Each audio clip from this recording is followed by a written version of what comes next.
Welcome to WhoDooTV Live. Today's a special event because we have a special guest talking about a brand new book coming out from Image. And then Brian Schirmer is here with me, and I'm Hooser, and we got Brian on the other line. Say what's going on, Brian. Hooser! Dude. Thrilled to be here, sir. Thank you. I am thrilled to be here, that you're on here, man. So we've talked about it since I picked up this book a while back at Emerald City 3 years ago. And yeah, now you got something new coming out with Image. Yes, sir. Happy to be back at Image. Got a new book coming out in April called FAIRLADY. FAIRLADY is, you know, so far so good. Looks like a great title. Even Samuel L. Jackson approves. And I think we have to, you know, April 10th coming around the corner. So pre-orders are out now. So perfect time for us to be talking about it because people would want to be getting that now. Yeah, so it looks like it's the same team with you and Claudia Balboni again. Yeah, it was. I was really blessed by the fact that she had been working on another project, and it wrapped up right around the time that we were staffing up to get FAIRLADY going, and she didn't take much convincing. She was very happy to get back at it, and you know, she did some fantastic work on Ketchum. And then it was just, you know, it's just bliss working with her. I can't say enough. Having that writer-artist combination works really well. And, you know, so far so good. It looks like a beautiful book all the way out. One of the things that I think is great, and you see it on both these covers, A and B, is the containing a complete story. So this is a 30-page complete story. Tell us about how writing that with this. It's kind of like a different format than what most people are kind of used to. Yeah, I think that's kind of what sealed the deal with Image a little bit. They liked the actual pitch, which was a female private investigator in a fantasy realm. But one of the comparisons I made in the pitch was basically a gender swapped Magnum PI, minus the cheesy mustache and the Hawaiian shirts. And Eric Stevenson, publisher over at Image, immediately wrote me back and said, so you mentioned Magnum PI. Does that mean every issue is going to be a standalone story? And I thought about it, and I said, well, yes, it does. Honestly, that wasn't the original idea, but when he suggested that, that was actually something I'd wanted to do for years. I've been a big fan of, who isn't a big fan of Warren Ellis? Right. But throughout his career, he has done series or runs on series where every issue has been standalone. Planetary, Global Frequency, even some of his Marvel work back to Secret Avengers and Moon Knight, every issue was its own complete story. And I always thought, man, no one does this anymore. It's just not, it used to be the norm way back, you know, before everything had to be a mini epic and everything had to be writing for trade. And I just thought, wow, what a fun challenge that would be for this book. And that's awesome. I mean, did you find it being quite a bit of challenges having to have that 30-page kind of cutoff that you have, and then trying to get the full story told? Sorry, say again. You tapped out a little bit there. Went out a little bit. We've had bad weather here in Seattle, so I hope it's not that. Was it the 30-page story, getting it all in, that contained story? Did you find any issues with that, or is that something that you found to be kind of like a, you know, what do you think about it more? Do you think you like writing that way better? I don't know about better. It's just, it's different. It's a different set of muscles. It's cool to have the limitation. It's cool to have the specifics. You sit down to write something, you know it's got to be 30 pages. Can't be 31. There's no editor for me to run to and ask for another page 2 or 4 to get something done. So the rhythm is automatically set there for me. The format is there for me. We can change it up a bit, but at the end of the day, it's got to fit into 30, and it's got to tell a complete story. And so I definitely enjoy it. I would definitely be down for doing it again on in a different series. But for this, it seemed absolutely the right call. Absolutely the right thing to do.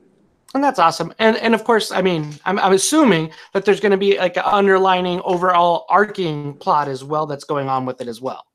Yeah, so if, again, borrowing from Ellis and thinking back to his run on Moon Knight, he only did, I think, 5 or 6 issues when relaunching Moon Knight like 4 or 5 years ago, and every issue was standalone. And it was very much set in the same part of New York, so you'd see little bits and pieces again here and there. And you get to the last issue, and you could read the last issue and never have read another issue of Moon Knight in his run or in your life. But if you did read his run, there were callbacks to every single issue, and it was just so fun to see that and put it all together. Same thing with FAIRLADY. You can read any issue you want at any. You could start with issue 3 and never have missed a beat. Conversely, you could read the entire first arc, which is issues 1 through 5, and you're going to get a sense of the world. You're going to get a greater sense of subplots that are going on, and I don't want to say there's an overarching mystery, but there are seeds of things that will pay off. Presuming we get to do a second arc after this. Right. And having read some of them, I definitely applaud you for having been able to contain yourself that well, because I see this story has so many elements where it can go in so many different directions, and you're able to kind of keep it to what the core is, which I appreciate. But it's also got to be kind of nice to know that you can take this in some other direction down the road when you're ready. Yeah, absolutely. I mean, even in these first 5 issues, I mean, we've got an issue or 2 that skew a little darker. We've got one that's written almost exclusively to be humorous. There are characters in there that are clearly analogs for other fantasy characters, and then there are others in completely different genres that kind of show up, but in more of a fantasy guise, if that makes any sense. Again, I think having just the specific limitations of every alone, every issue is 3 pages story, and that making those the only limitations on it, can do anything, and that's also a lot of fun. It's a big sandbox, but in a very confined space, if that makes any sense. Yeah, that's definitely does make quite a bit. And then move on to kind of like this is the kind of throwback, the homage to Batman and Robin cover there with your #1 cover. So I love that callback there. Yeah, when we were, sorry, go ahead. Oh, go ahead. I was gonna say, yeah, when we were sitting down to do the cover for this, I threw out a couple of ideas to Claudia, and this was one of them. I thought, hey, well, how much fun would it be for us to kick off the same way that Morrison and Frank Whiteley did with Batman and Robin? But I totally left it up to her. I think I gave her like 3 or 4 different options, and she jumped at that. And I thought, yeah, what a great decision. That's awesome. And then more about working with her and the art and just building this world that you guys are building is beautiful, because tell everybody like a little bit about the setting of which we're in this story. Okay, so the primary setting for FAIRLADY is in a place called the Feld, F-E-L-D, and that's it right there. And basically, there's 10,191 people who live in the Feld, and it is a giant mecca from ages past that fell probably in a battle eons ago that no one even remembers, but people have slowly migrated to it, and it has been a home for generations of folk. And they know that it is a humanoid figure. They'll reference parts of the body in where we are in the setting, like that previous one where they're in the Merchant District, which is located in the upper torso. I think there's occasionally there might be someone's home might be off the left hand or east of the left hand. So yeah, they're aware of it, but they don't know its origins, and it doesn't get up and skulk around the area or anything. It's a permanent fixture. Oh, that's great. And what was a lot of that coming collaboration with Claudia on building the characters and the world? How did you guys kind of come to a consensus on what you guys are going to be doing? Well, I put together so I had a big old Google Drive folder that just had all kinds of inspirational art. Not necessarily things where I wanted her to, draw like this, but basically, again, to inspire her. Things that I figured that she would like, things that she might not know about. Um, and we had different folders for characters, for locations, for even for, occasionally page layouts and dynamic things to be done, maybe in a panel. And I gave her access to all of that. And then basically in each of the scripts I gave her, I would start it off by saying, I have some ideas, whatever you see in the script is a blueprint, but at the end of the day, she's the artist, she's the co-creator. In virtually every case, I yield to her insofar as designs, and how she wants to interpret what I've put in the script. And at the same time, welcoming her to, if she has questions about anything, or concerns, like if something isn't going to work, that we can talk about that, or if she has a completely different idea for something than what I put in the script, if she isn't 100% certain that she wants to run with it, that she can communicate, we can talk about it, and it worked fabulously, in my opinion. Awesome. And then a little bit about the character of Jenner. And her like a little bit of her origin, enough not without spoiling anything, obviously, but enough to give the viewers something that makes them want to go out and buy this. And then how you guys came up with having a female protagonist of color in a world that seems like it's very male dominated. Oh, let's see. So the first step of that was coming up with the notion of wanting to have a female the basic notion of female private investigator in a fantasy realm. Again, it was something that I had never seen before. It's nothing I'd read, and it just sounded like something that I wanted, and no one else seemed to be producing it. I think I originally came up with the kernel of the idea probably 7 or 8 years ago. Excuse me. And nothing came around since then. And then when Image finally said, yeah, why don't you guys go ahead and make this, the time was clearly right. And knew that, again, very loosely following, the Magnum PI idea of her being a veteran. That there was a war. I kind of also pitch it as, this is a fantasy world that has already had its Lord of the Rings equivalent War of the Ring, and evil theoretically has been vanquished, and this is what happened to the world after that, which is a story we seldom see. Which also for me drew parallels to post-World War II, which is when you start to get more film noir detectives who were primarily veterans who were coming home after World War II. So in our case, we've got a woman who had to pose as a man to fight in her war, comes home with very little opportunities and decides to set herself up as the only female private eye in and around there. Insofar as her basic design with the half-shaved head and the light body armor, that was all Claudia, and I applaud it. And I applaud even more the fact of her becoming a person of color. That was totally Marissa Louise, our colorist. I think in the very first script to them both, I said that I want this to be as diverse a world as we can get. The last thing I want to have is revisiting Tolkien, where everybody is whiter than you or I, and except for the orcs, and I definitely didn't want to go down that horrible rabbit hole. And then when Marissa sent me the first colors, I'm like, of course, this is absolutely perfect. This is Jenner. Yeah, very cool character. You make everybody really like. Having read it already, like I said, you make everybody really enjoy her.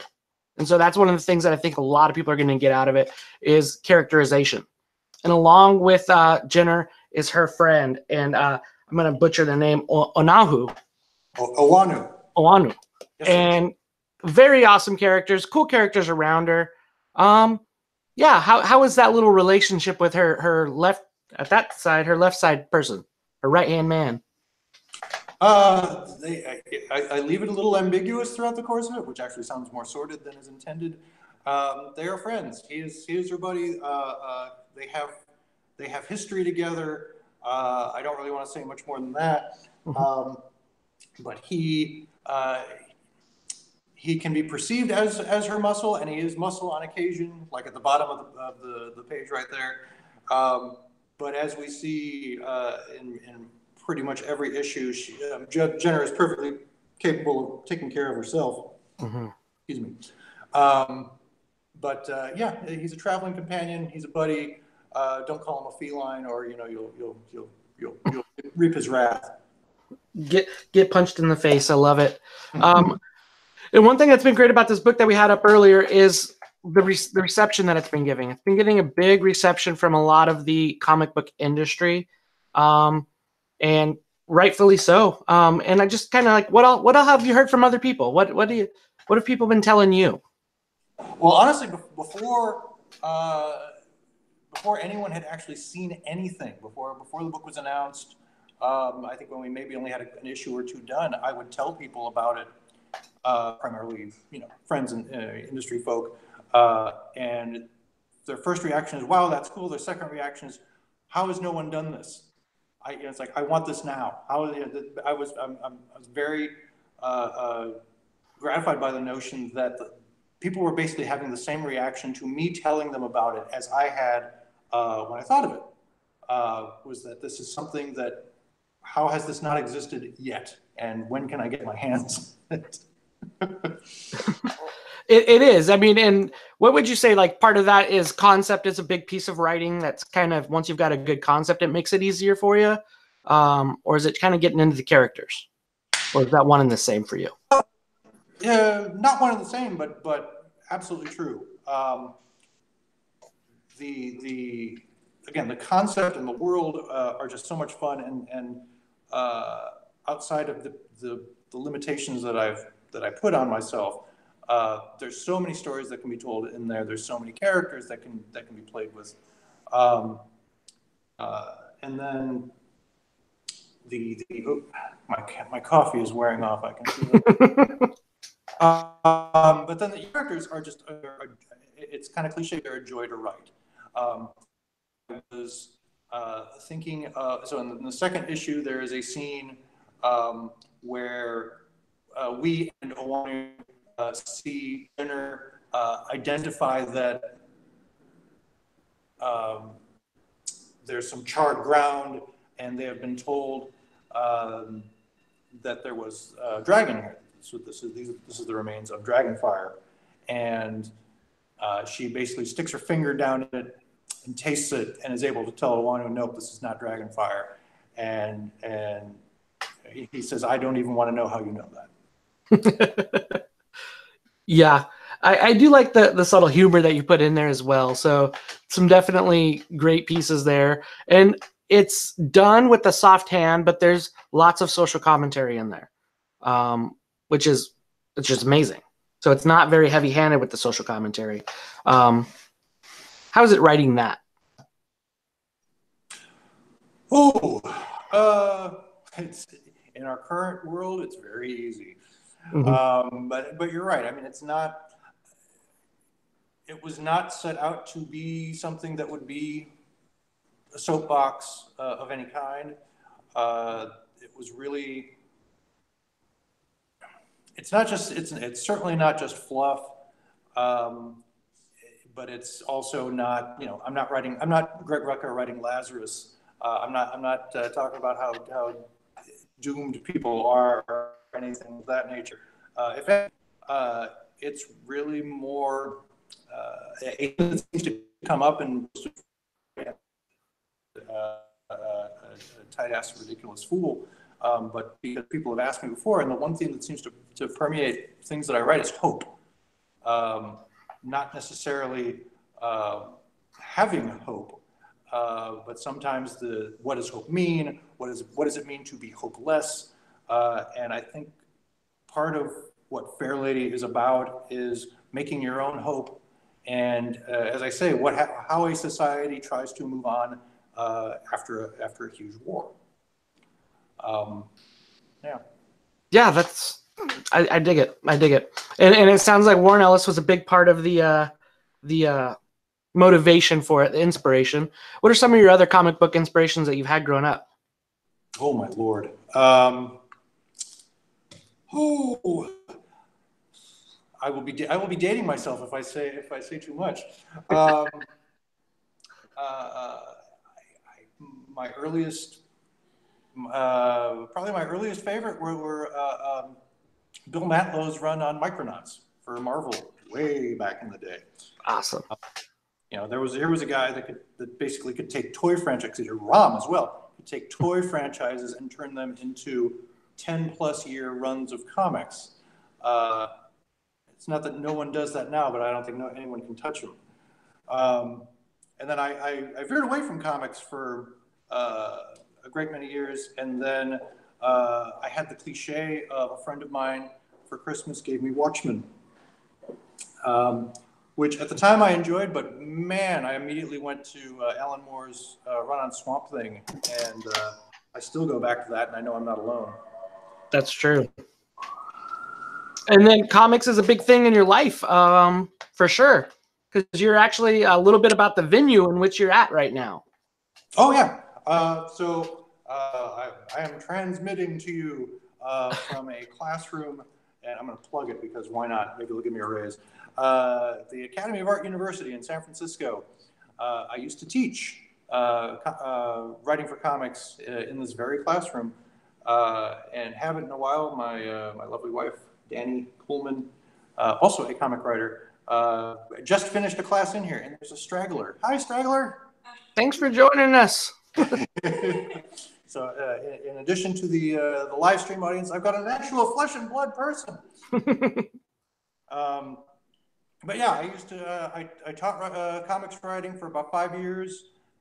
Decided to take a break back at the end of 2016, and haven't gone back. I enjoy coming and being a guest speaker and being able to talk about projects I'm working on and things going on in the industry, and that's fun. But then I don't have to grade papers or anything, and that's a bonus.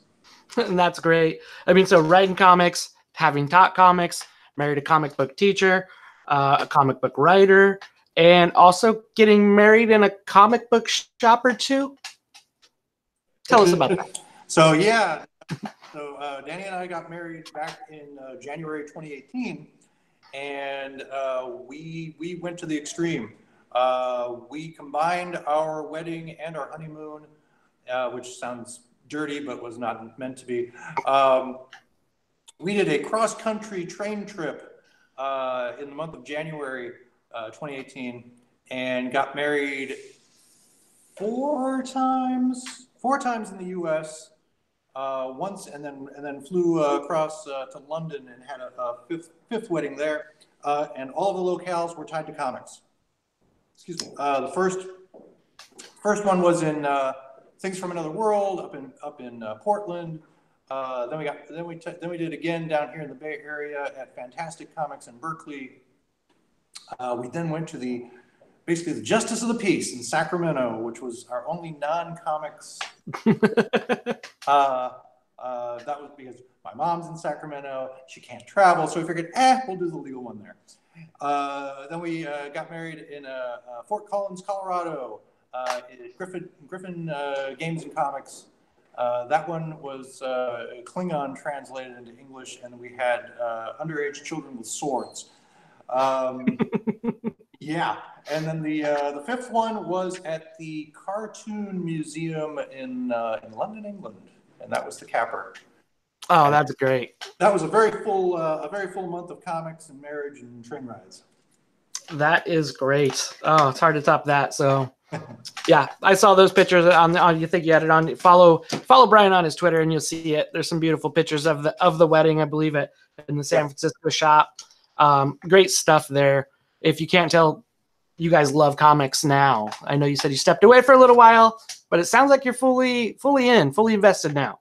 I'm not going to say the Al Pacino cliche, but yes, drag back in. Tried to get away, couldn't get away. It brought you back. Yeah. came back home to it. And so one thing I always do on this show is we normally on Tuesdays we talk about new comic books that are coming out tomorrow. Yeah. What is on your pull list? What are you reading these days? Oh, let's see. I know Magic Order comes to an end tomorrow, or at least the first arc comes to an end, and that's just been gorgeous. I think it's been, I'm going to butcher his name, Olivier Coipel, and Mark Millar. I've really enjoyed that. Looking forward to the sixth one. Next issue of Criminal comes out. Obviously, big fans of Ed and Sean. Yeah. Side note,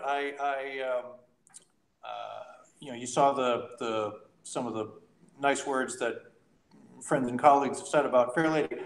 When I reached out to Ed to see if he would give us a little plug, all he did was write back and said, "I can't read these. I'm thinking about maybe doing a fantasy detective comic somewhere down the line, so I shouldn't." It's like, all right, you bastard. Darn it, but that's fair. Yeah, I got here first, so I'm okay with that. He can be the also ran for a change. Wonder Twins. I want to give Wonder Twins by Mark Russell and Stephen Bernshot, and definitely Avengers: No Road Home. I enjoyed what Al Ewing, Jim Zub, Mark Waid did with the previous one that is suddenly escaping me. What was the other multi-issue thing they did last year? I feel like a fool. Avengers. Why am I brain farting on that too? Yeah. Well, let's just say we loved it, and The Hunt for Wolverine. No. The one that they did, it was Avengers, but it was weekly, and it went for like 3 or 4 months. Okay. And it had the Grandmaster and the Grandmaster's daughter in it. No Surrender. Thank you. Yeah. That'll work. Yeah, so No Road Home. I'm gonna give that a day in court. Paco Medina's art is luscious. Jerry Duggan and Ron Garney, Savage Sword of Conan. I really want to see what those guys do. I have high hopes. That's awesome. Some awesome books there. And then any others that you're reading that aren't just coming out this week? That's been kind of your go-tos. Oh, geez, yeah. Immortal Hulk. I spent a couple years being a flag waver for Al Ewing and proudly telling people that he was Marvel's secret weapon back when he was doing Ultimates and everything else, and Mighty Avengers, even going back to there. And now to see him doing definitive work on the Hulk. Mm-hmm. And I'll be shocked if he doesn't wind up winning an Eisner. Honestly, for it, it's fantastic. It's beautiful. Joe Bennett, Ed Brisson, and Dylan Burnett doing X-Force. Yeah, was not. I really love both of their work. I didn't expect to do this book as much as I am. So I'm very, very pleased. It's one of a handful of books that I'm excited for every time it's coming out. Two fantasy books. I'll end with two other fantasy books. Coda, which is Spicer and Matthias Bergara. Right, Boom Studio. Yeah. Yeah, it's beautiful. It's two guys at the top of their game. Telling a fantastic personal story of a husband and wife, where the wife is a giant brutish orc woman, and the guy is a kind of a quiet, basically he's a bard who doesn't speak or sing or anything. And if you're not reading it, I highly recommend it. And last but not least, Die. Kieran and Stephanie Hans. A year ago, dialing back when Danny and I were getting married back in London, January of last year, Kieran was there, and I knew he was working on something, but he was being very cryptic about it on social media. But at one point he showed a photo of just stacks and stacks of Lord of the Rings and Tolkien biographies and other fantasy books, and I'm thinking, oh my God, we're working on FAIRLADY. Claudia had just signed on. We just got the green light. If Kieran is going to come out with something that is anything like what we're doing, I'm going to be so pissed. So he took me aside and said, okay, here's what it's about. And he told me, and I'm like, okay, that sounds awesome. I will read it. I will devour it. I will absorb it. And thank you for not, doing something that is anywhere near what we're doing. And it's phenomenal. The issue 3 came out last week, and he is pulling off this rather bit of kind of one-upping himself with every issue. I think there are going to be 20, maybe 21, maybe 22 issues, and we'll see. I'm curious to see if he can keep upping himself. It's beautiful work. Yeah, it's been a great book so far too. Loving that book. I enjoy it with the group of kids and where it's going. So that's a cool story for sure. And then one thing that's really fun right now though is April, or when you're pre-ordering your books, April. So make sure that you're getting that. Comic book store, make sure you're punching in for April 10th. And anything else about FAIRLADY that we didn't talk about today that you want to let potential readers know? I guess the main thing that I just like to keep driving home is that every issue is a complete story. That if you get issue 1 but you miss issue 2, don't feel like you're out of the loop. I mean, you can then go get issue 3, and you will not have missed out on anything insofar as the overall story. Also, if you somehow manage to not go to your store tomorrow and pre-order FAIRLADY #1, and why would you do that to yourself? But if somehow, there's snow out there right now, there are conditions. If you can't get to the store, I totally understand. But if you miss issue 1, again, that's okay. Basically, every issue functions as a new issue 1 because it's a standalone story. As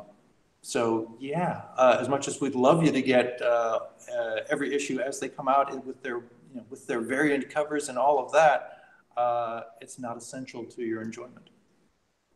Which is great fan service, and it does make it enjoyable to have a book and not have to. I don't know. We've had this conversation on the phone, and I guess I'm going to ask you this right now because we've talked about it, and I think it makes sense right now on the show. Is just the way how TKO Studios just came out, and they're basically going to let you binge read a whole arc right at once. They're coming out in arcs at a time, and this is great because it's like a Magnum PI to where you can just watch it once a week, and you don't have to really worry about what happened last week, and you're in it. Do you see that potential being a change within comics down the road? How their platform they're kind of doing? Oh, like TKO's platform? Yeah. I don't know. I'm watching it like a hawk, just like I think most everyone is. I think they are clearly trying to reinvent the wheel, and for a change, not in a bad way. They're kind of throwing everything. If you don't mind me mutilating metaphors here, they're throwing everything at the wall to see what sticks. Right. I'm curious to see what their next wave of books, how their next wave of books lands. If they do the same conceit where you can get individual issues, or you can get the whole box set, or you can get it as a trade. Have you seen those trades, the oversized trades? Oh yeah, I got. Oh. I do have one with me, so. Yeah. But yeah, they are. It's beautiful, and they stand out, and that's Dynamite. Not to be confused with Dynamite, but yeah. Right. Yeah, I think it's great that we have multiple platforms to get on our books now, right? We have, a standalone story where you can get a single issue story, complete, contained. Then you could have your episodic arcs, and then you could have your all-in-one binge read kind of come out as it goes. I guess the story kind of should lead that story. And my personal belief, the story should lead how it's being put out. Yeah, I mean, absolutely. I mean, and you know, again, in terms of Fairlady, I could have written a 5-issue arc that was just, you know, one case, Mm-hmm.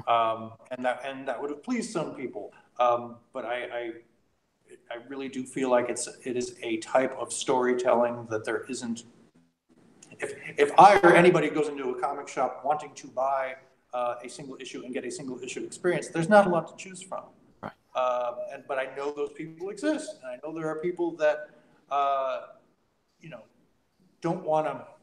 They don't want to have to jump in the middle of you know, some Justice League arc. No slight to those guys. They want to be able to pick up something and get a beginning, a middle, and an end. And so you know, we're aiming to scratch that itch. And again, a very specific plug, which but it bears repeating that every issue of Fairlady is 40 pages. It's 30 pages of story and cool back matter in there, including how do I tell you what's in there? There's got to be cool back matter. Let's just say that. There is some cool stuff in there. You get a lot of genre bending from each issue almost. You know, you get some comedy in there. You got some, obviously, the fantasy and the crime noir. So I dig it. Thank you, sir. Definitely dig it.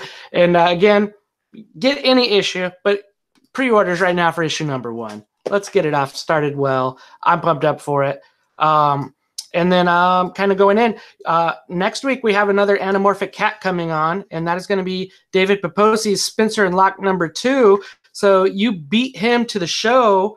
Yes. Yes. we got the first anthropomorphic feline on there. That's great. And you're going to be at Emerald City Comic Con, is that correct? Yes, Emerald City Comic Con in, oh Lord, what is that, 3 weeks from now? God help us. It's just around the corner. Just around the corner. C9, I want to say, Artist Alley. Fairlady obviously doesn't come out till April 10th. We won't have books, but we're going to have, I think we'll have posters. We're going to have postcards. Might even have ash cans, which, for those of you who don't know, basically a small version of the first issue, most of it. And yeah, so come on by, and we'll be able to. We can talk comics, and we can talk Fairlady, and you can get you some swag. Nice. And then where else can people follow you at? I know you're Fairlady Comics at Twitter and. Yep. On the Twitter at Fairlady Comic, Instagram at Fairlady Comic. We have a Tumblr, tumblr.fairladycomic.com. Sure, that sounds right. And then I'm at Brian Schirmer on both Twitter and Instagram. Awesome. And then a couple Comic Cons coming up, as Emerald City's one of them. Probably a couple kind of producing that book, right? Oh yeah, gotta wave the flag. So yeah, we'll be like I said, Emerald City. You're gonna do a brief stopover at WonderCon. Should be at Heroes Con in June, San Diego in July, and then come the fall, everything else. New York, Thought Bubble, Rose City. We're gonna be unstoppable. That's awesome, man. Excited for this year. Excited to see what this year has for you and what this book's gonna do for you. And then also a quick plug. Excited for what Danny's got coming out with Vault coming soon. So cool. Yeah, that would be the unfinished corner. Lean. Awesome. Don't see anything. That's the wife there. Yeah, unfinished corner coming from Danny from the Vault, hopefully in November. Awesome. Well, we're looking forward to what you guys are getting out. And I want to thank everybody for jumping on live. Thank for somebody jumping on in the classroom that's there too. We appreciate that. Thank you. And if you guys like it, give us a thumbs up, follow, subscribe. Make sure you go check out this book. Make sure you are following Brian on Twitter, Instagram, and all of the other things. We appreciate you guys. Stay safe. Enjoy your reading tomorrow. See you later.